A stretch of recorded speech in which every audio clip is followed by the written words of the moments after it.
Welcome back to our Simple Healthy Life podcast, where our goal is to have real, insightful conversations on topics that we find interesting. And today, we'd like to talk about the role that nutrition plays in health, lifestyle, both. Yeah. No better person to talk to than registered dietitian Ryan Gibo.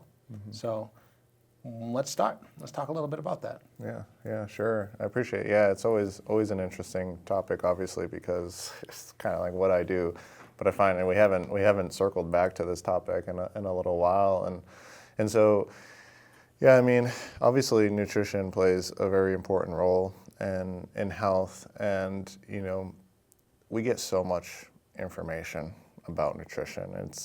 I was actually talking with someone the other day, and it was actually my therapist. So I think I mentioned I do therapy, and I just like to, I like the space, right? I don't actually have any everyone's got their issues, but I don't have any specific topics. Sometimes I just like to go in and riff. But he kind of asked me about, what are you doing? How's dietitian? Do you talk about that kind of stuff? And I mentioned it's kind of a political topic, so I don't often go outside of a work setting, a professional setting, and talk about, I'm a dietitian, this and that, and I don't never make comments about what people eat, and I don't even think about what people eat outside of a professional setting, because it just seems like the landscape is so politicized, right? It's you have the carnivore stuff and fasting stuff and sugar stuff, and everyone has these very, very strong opinions on nutrition. But it's kind of dangerous, actually, because nutrition is a very nuanced subject and notoriously difficult to study. And this is why a lot of the studies often change with time, right? At one point, they were talking about how, trans fat is so good for us, back in the 80s, Really? Or whatever, right? Yeah, when they first came out, it was this new fat, and it's great. And obviously, it turns out to be, the exact opposite. We've had the kind of food pyramid thing, which probably wasn't the best guidelines, right? And who's to say why that kind of why that came to be, and what studies supported that, but not exactly the best guideline for eating. And in eggs, right? The back and forth on eggs. But point being is that the nutrition landscape and what we know to be true changes very rapidly over time, because it is so hard to study. And the reason for that is because everything in the body works very synergistically. We have a lot of vitamins, minerals, and proteins, and enzymes, and all these things work in tandem with each other. So to isolate any one variable is very, very challenging and doesn't actually speak to the whole picture. So a lot of the times when I have conversations, people are very righteous in their beliefs, especially even as I work with clients, right? Part of my work is to get them to relax their judgments, get them to relax some of their politicized view on nutrition and see it more holistically. And so I guess I'll start. Does that make sense? Do you kind of understand what I'm saying? So what I think you said is that in the same way that our modern medical system has kind of isolated different aspects of the body, you're a foot doctor, or you're a lung doctor, or you're an ears, nose, and throat doctor, but you can't, because they all work together. I know I made a reach there with the foot and the ears and nose. Sure, yeah. But nutrition works the same way. Yeah. Right? The inner workings work all the same way. Right. Right? Right. Is that what you're saying? Yeah. Okay. So if you were to say the Atkins diet, where they're just don't eat carbohydrates, that's kind of the same thing as only going and talking to your lung doctor about something that you feel in your middle. Does that make sense? Yeah. So this is a good example, though. Demonization of one specific nutrient is not the way that we should look at it, because carbohydrates are powerful and they're used for their reason. They're muscle sparing too. So if you have carbohydrates around, then you're not necessarily burning off skeletal muscle, and that's very helpful, especially if someone is an athlete or needs that muscle. And same thing could be said with sugar, right? Sugar plays a very important role in an athlete, so to speak. It's actually very beneficial for an athlete to, do their sport, do their workout, or whatever it is, or even just the lay person to be active and then have sugar afterwards is actually very helpful for someone. So to say like these things are good or bad really misses the larger point. It's like you miss the forest through the trees in a lot of ways, and this is the biggest problem that happens with nutrition, is that there is no good and bad. There's probably more and less appropriate, right? And maybe another analogy to think about is like all the foods that we eat are part of this much larger puzzle piece of health. And so there are some foods and some macronutrients and whatever that are maybe more middle pieces, right? They kind of fit into the puzzle more centrically, and maybe there's a little bit more that look just like that, and they're more prevalent. And then maybe there's some foods that are like corner pieces, right? And maybe they don't fit in anywhere else. They're not very exactly prominent. There's four corners, right? But maybe those are still very important too in another way. And so we've talked a lot about like how how there's I often discuss a lot about like nutrition behaviors, and there's reasons why we would have sugar or sweet foods or more like saturated fat foods. There's reasons beyond their health implications that we would eat those foods, and very important reasons, such as maybe they contribute positively to our behaviors. Maybe they do have some psychological kind of impact there. But when it comes to like specifically nutrition for health, recognizing that your body has X amount of needs for these nutrients, and so when we fail to get in some specific nutrients, things start to break down. And so a lot of what people kind of end up doing and kind of end up thinking in regards to nutrition is numbers, right? They like go to calories or they go to protein. I mean, even one of the questions that you had asked previously was, talking about the grams of protein per body weight per day. It's like, but we tend to take food and reduce it to a number. I think it makes sense because we like to have all the answers, but two, it's just kind of like an easier way to understand things if we break it down to numbers.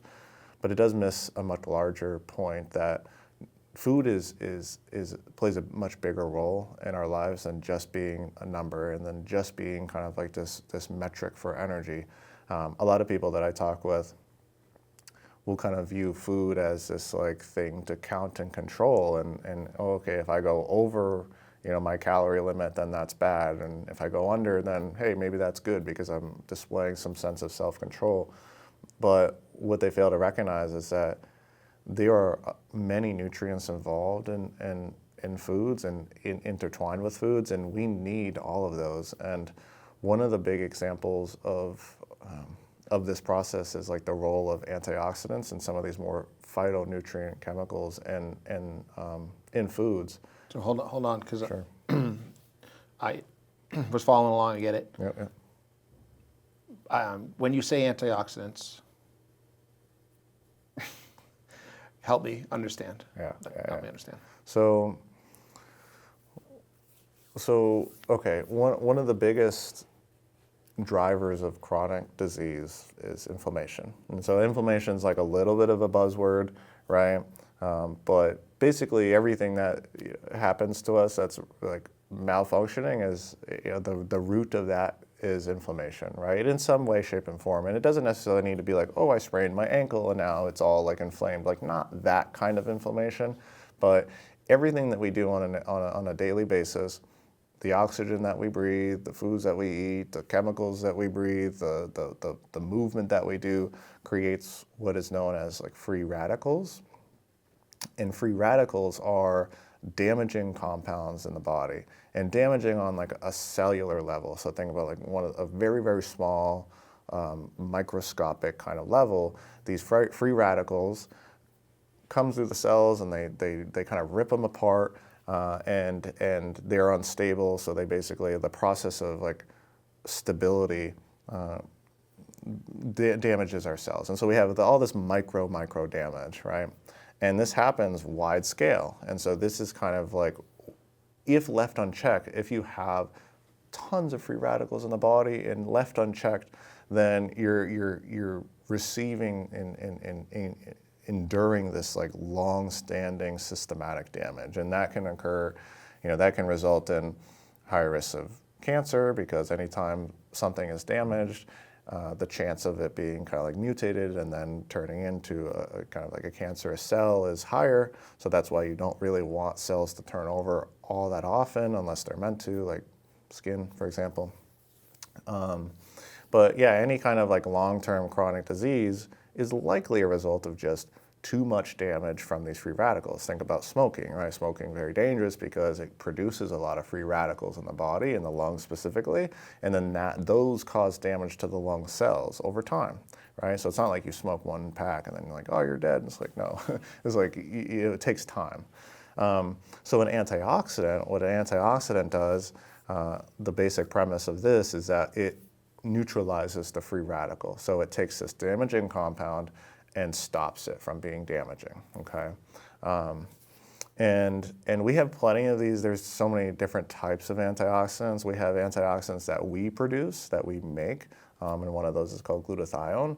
But this one in particular works across the body. So if you have a fair bit of that being produced, then that goes around and kind of like neutralizes these free radicals, and all is well and good.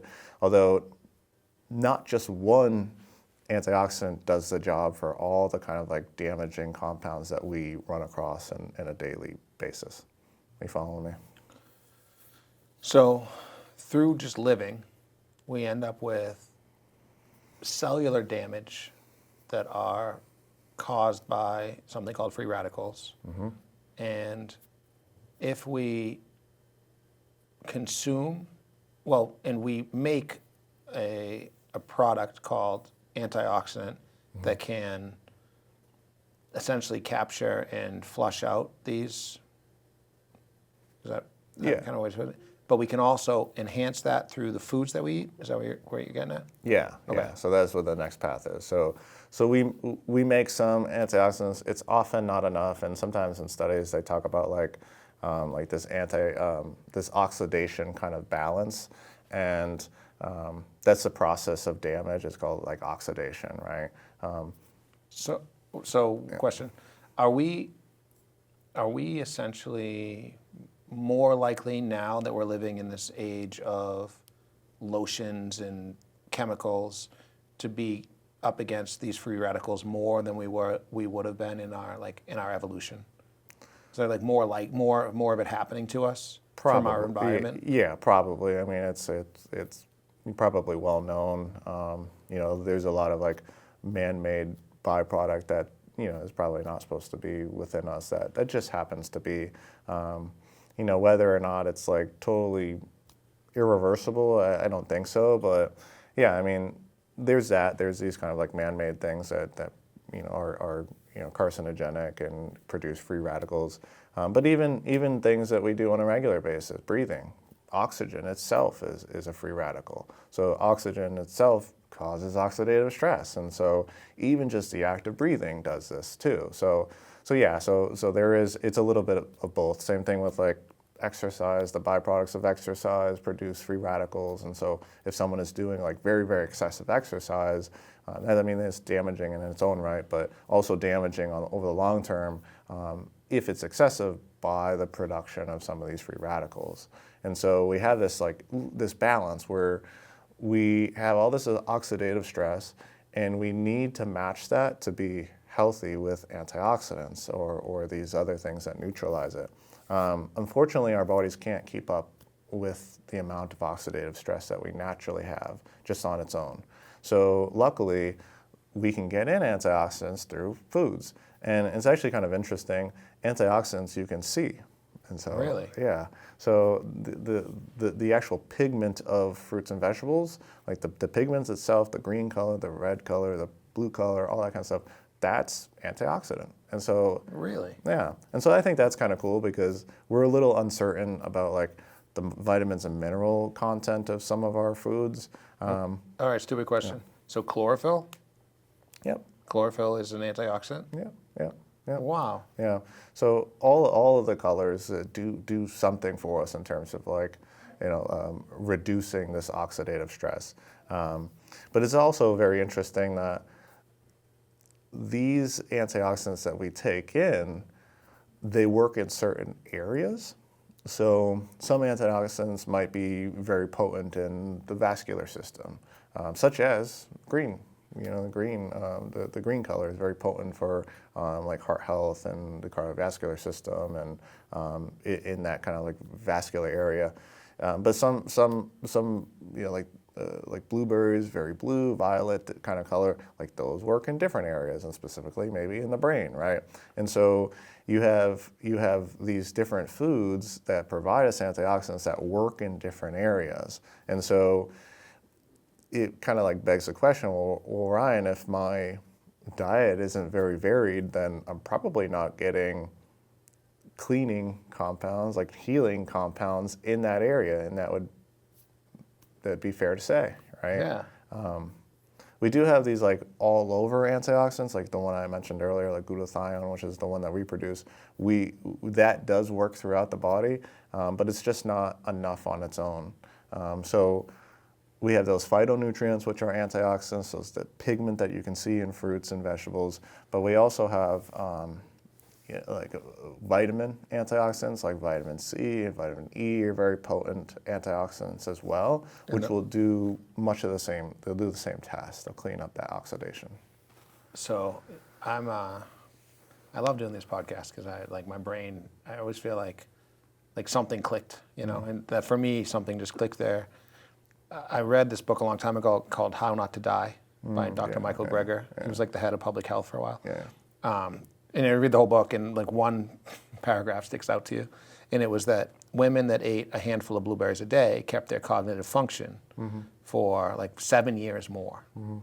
And while that was a great stat, I don't remember any of the other stuff because it was kind of like very high level. But you explaining it that, blueberries, I can't think of another blue food, right, were reducing that oxidative stress through the brain. Like those things come together for me. Like I took a class in college about nutrients and vitamins, and like vitamin K, I believe, was like carrots and like orange, and like, is that high in vitamin K or is it vitamin E? Yeah, no. One of the ones that vitamins is beta carotene. Beta carotene is what I'm trying to get. Yeah, but like, okay, so that's orange, so that's going to help with another aspect of it. And you said something to me a while ago, maybe you can expand upon about how we essentially, I think you said to me that we essentially expanded from hunter-gatherers. So having a varied diet is better than kind of one of these like individual aspects. And I think that's what you're kind of getting at. Right. Right. Yeah, because it's, you got to think about it. Like, if this is how antioxidants work, we have this naturally occurring free radicals that we can't really control in a lot of ways. I mean, they're just byproducts of living.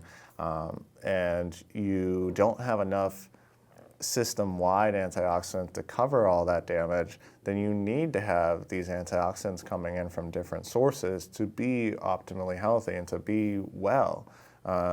And that doesn't, I know the book How Not to Die, and I think you can politicize this idea too, and you can say, well, then you must only eat fruits and vegetables, and that's good. It's not good because, someone, a popular kind of like influencer, I think she obviously had an eating disorder, but she ate fruits and vegetables, and she was like 39 and passed away the other day, just from, fruits and vegetables, right? You need a varied diet, right? And that includes the foods that we typically demonize. Saturated fat is very useful, for brain health and et cetera, et cetera. So there are cholesterol helps build our sex hormones, testosterone, estrogen. So you need to have these nutrients coming in, and it needs to be varied because it goes back to the earlier point where everything works in tandem. And so in excess of anything is not great. They've even done studies where people will take supplements, vitamin C, vitamin E, these like very, very powerful antioxidants, which these antioxidants also refresh some other antioxidants. So it's like Glutathione, the one that we produce, kind of goes through the body and uses up its charge, so to speak, and then it's no longer potent. And vitamin C, vitamin E kind of interact with that and recharge it, and then it can go. And this is kind of like part of like an example of some of that synergistic approach there. But there are studies showing that if you get too much of an antioxidant coming in, then that can be damaging in its own right. It almost becomes its own, free radical. It almost damages in another sense. And so, the point here being is that, you need to have a varied diet. We evolved through the hunter-gatherer kind of environments where that's how we were healthy. Granted, we didn't live super long back then either, and so there's that argument. So don't go and take that information and be like, well, hunter and gatherers, they ate this, so that's what we should eat. Yeah, they lived till 30. So I mean, I'm going for longer. Yeah. So there's just aspects. It's just a way to understand how we probably should eat in the modern age, but varied, having a bunch of different kind of vitamins, minerals, antioxidants kind of coming in really it really does a lot for us. Wow. Yeah. So thank you. Yeah. Can you talk a little bit about, there's so many ways there's so many questions I have for you. Maybe we have to do another one on these already. I'm thinking of many that I want to learn about personally. But can you talk a little bit about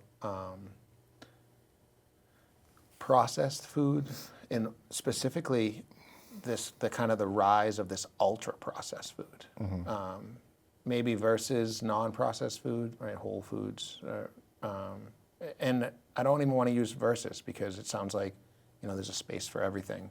But can you talk a little bit about that? Yeah, and I think it's a good point that there's space for everything. And so, I always say this is that foods are not subtractive, right? So it's not that you eat a certain food and then you lose hit points. It's just it's a very naive way of thinking about health and not realistic. And I think we have to be realistic when we talk about lifestyle, because life is kind of nuanced. Life has flexibility, and there's things that pop up. So, when it comes to ultra processed foods, it's not that they're inherently bad. It's that the nutrients and the byproducts that they provide us in excess can be damaging. And so, I'll give you an example. So a lot of when it comes to ultra processed foods, a lot of the byproduct that comes off of processing some of these foods in the body is methionine. And this is an amino acid. So an amino acid is a building block of protein. And so methionine is a very useful nutrient. We need it. It's an essential nutrient. Actually, I don't know if that one is technically essential. Essential nutrient meaning that you need to get this in through diet. Our body can't synthesize that. So I'm actually not entirely sure about that. But nonetheless, it still has an important role in the body. And so when they're finding, though, when we get too much methionine in, this actually converts to homocysteine in the body, and homocysteine, a very damaging compound to have in high amounts. And this is what leads to a lot of cardiac risk and cardiac disease and et cetera, et cetera. So the idea here is that, okay, if you're getting in this excess of ultra-processed foods, what you're really doing is getting too much of one specific amino acid without balance, and that results in conversion to kind of this damaging compound. All of which are natural processes, but processes that have been just kind of over-amplified by one specific nutrient. Granted, if you didn't get in methionine, you would have issues there too. And so, this is why I always say that every food has its role. And so it's kind of nice to get in chips every once in a while, because one, if they're special food to you, behaviorally we're gonna gravitate to that, right? Like, oh, the chips are out. Like, I never allow myself the chips, but today I do, and then it's like game over. And so we have to consider that as a part of eating, that there's this behavioral stuff, and we are not robots. We can't just make a decision and say, oh, I'm never going to eat chips again, and then not eat chips again. It just doesn't really work like that. And if it does, if there's someone who really restricts the food they love, you're giving up something there, some sort of like, I don't know, mental wellness, I suppose. And obviously I mentioned that just because I see it a lot. But the important point here is that those foods have a role, but we want to keep them appropriate, right? And this goes back to the whole, the cliche idea of like everything in moderation, but it's not just that moderation is a good idea. It's that moderation is actually the most healthful approach to eating, scientifically, right? It's not healthful to eat 100% of the cleanest foods. It really isn't. And so, yeah, I mean, I think the conversation around ultra processed foods is very dominated by like, you got to avoid all these things and et cetera, but people don't necessarily understand the reason why, right? You're building up this amino acid too much, and then our body has a really hard time to kind of deal with that, and then that causes issues. But as with anything, if you have a balanced approach, that allows for more antioxidants to come in, that allows for the vitamins that then kind of utilize that methionine a little bit better to come in and kind of do their job. Anything in excess is not great. I mean, I'm going to use the example of like spinach. Spinach is a very mineral-rich food. If you eat too much spinach, you're going to have issues. So, stupid question, because when I eat spinach, I take the bag, I put it in the pan, and then I wilt it, and then it looks like this much. Yeah. So we're good with it finishing and looking that much. Just like a half a cup, yeah. Okay. Yeah, from like, yeah. I mean, and that that's an example. I mean, like if someone were eating spinach 6 times a day, I mean, I think over time they probably would have issues, but there's probably varying amounts of an appropriate portion. Ultra processed foods are appropriate in a set amount, and it's not a lot, right? Like it probably isn't a lot. They're dense in nutrients and byproducts, right, that are not good in excess. And same thing could be said, obviously same thing could be said for a lot of different foods, but nonetheless, it is important to consider, okay, if I have some of these foods that are within the diet that, hey, maybe are just enjoyable or fulfill the satisfaction role or whatever, it is really important for you to like have other things in the diet that then, kind of, I don't want to say make up for that, but balance it out, right? I really just like the idea of, it's kind of like a funny one, but people say, well, I see the person eating a hamburger with an apple. Like, what's the point? It's like, well, there is a point, because that's balance, right? And this is the idea that everything in nutrition works together. And so you're getting some vitamins and minerals and all that kind of stuff from the apple, and you're getting some from the meat, and you're getting your protein, you're getting all that kind of stuff. But it all does work together. So it's not that those things are bad. It's just most of our diet problems come from imbalance. So I love that we did this, because as much as I thought I knew, I learned a ton. And the thing that I took away, I took a bunch away from today. The antioxidant stuff, really, thank you for the understanding of that. Sure. The rainbow kind of thought process around that, the different colors, which I just had no idea, correlate to different aspects of the body that are essentially being helped to clean, to cleanse, and to benefit. The second thing that I took away was that too much of anything, and not just that too much of anything is not great, but like kind of why was really helpful. But the overarching piece that I think you kept saying that really hit home with me is, it's not good or bad. Right? It's not a good or bad. It's not a yes or no. It's not a black and white. And I am someone who tries to kind of look at things sometimes as black and white, especially when it comes to like eating decisions. Like dessert, yes, dessert, no. Right. Some days yes, some days no.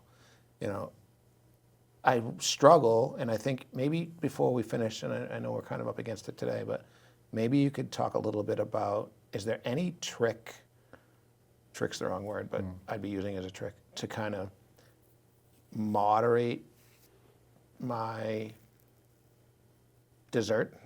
That's it's about me today. Kind of like how can I be better about if it's not black and white, if it's not yes and no, how do I kind of say like I had a little spinach, I had a little steak, I had a little potato. I'm good at that, but then I like because I use it for my own for things that are more than just fuel. How do I have just a little dish of ice cream? Anything that you can talk to me about that? Yeah, sure. And it's something that we struggle with. I was talking with someone one time, and we were talking about like appropriate ice cream portions, right? And what happens to be the case for a lot of people, call it ice cream, call it cookies, whatever it is that they say, I'm not going to do that because that's quote unquote bad, and so they don't do it. And then the time that they allow it for whatever reason, mood is down, mood is up, whatever the case is, the exact variable that allows them to engage with that is that then they engage in portions that are too much, right? And then they start building associations. Every time I allow myself ice cream, I have a lot, right? And so I was talking with someone one time, and I said, well, let's try going. They were going to the ice cream shop like 3 times a week or something. And I was like, okay. And they were getting a large. I was like, okay, this is it's kind of much, right? It's not bad. It's just we're in excess here. And so then I said, well, let's try. You go 3 times a week, but try a small. See how you feel. I just want to know how you feel with that. And they come back and they say, well, Ryan, I got the small and it sucked. It was kind of like it was enjoyable, but I just wanted more. And then like I ate the small. It was like it was a good bit of ice cream, but I just wanted more. And I said, well, how do you feel after you have the large? Well, I guess I just want more after that too, right? So it's like these kind of highly satisfying foods, we kind of always want more. It is true that we're kind of like programmed for more in a lot of ways, but making it more regular, having these smaller amounts in a more regular fashion is actually really, really helpful. So instead of going long periods of time without these desserts or saying no or whatever it might be, have it regular, but have it in small, balanced amounts. And then before you know it, then you're the person who goes to the ice cream shop and gets a small and is okay with that. And that person actually ended up being that way. After a couple of weeks of trying, they were the person who's like, yeah, I just get a small, and I kind of want more, but I enjoy it, I eat it slow, and all that kind of jazz. And they found their appropriate way to manage that, and that's so much better than what they were doing before. And when you demonize a food, that possibility isn't there. It's either like I'm eating it and I'm bad, or I'm not eating it and I'm good, and it's just not the case. There is nuance to our behavior, so that's what I would suggest. Have it more frequently, have it in more appropriate amounts, keep it around, and that might be tough the first week or 2 or however much, but if you keep it around and you have it in you have experiences of smaller portions and more balance, then over time, that's kind of like who you're gonna be. Thank you. I appreciate that. Yeah, this was awesome. Good. I think I'd like to do another one on it. Yeah, we'll have to. I have some more questions around the role alcohol plays in your diet, and then when you started speaking, I started to think about, because I have a conspiracy theory that most of the information that we eventually get has been presented to us in a way that was making somebody money in some way, shape, or form. And so the food pyramid was because of somebody kind of said that was the best thing because they could make money off it, or the Atkins diet was the best thing because they said, so I'd love to talk a little bit about how that kind of works through. So maybe we'll do that next. Yeah, no, sounds great. There's some probably great conspiracies out there, but yeah, that's why you listen to people who are dietitians, registered dietitians, because they probably have the at least, maybe not perfect, definitely not perfect advice, but more well-balanced, more holistic view of how the body works, and are able to disseminate that kind of information a little bit easier. So yeah, if you're looking forward to more conversations on this topic and other topics, let us know. Let us know what it is that you want to hear. I'm more than happy to kind of have the discussion specifically on the nutrition front, and then drop us a like, a comment, a follow, all that kind of jazz, and we'll catch you next time.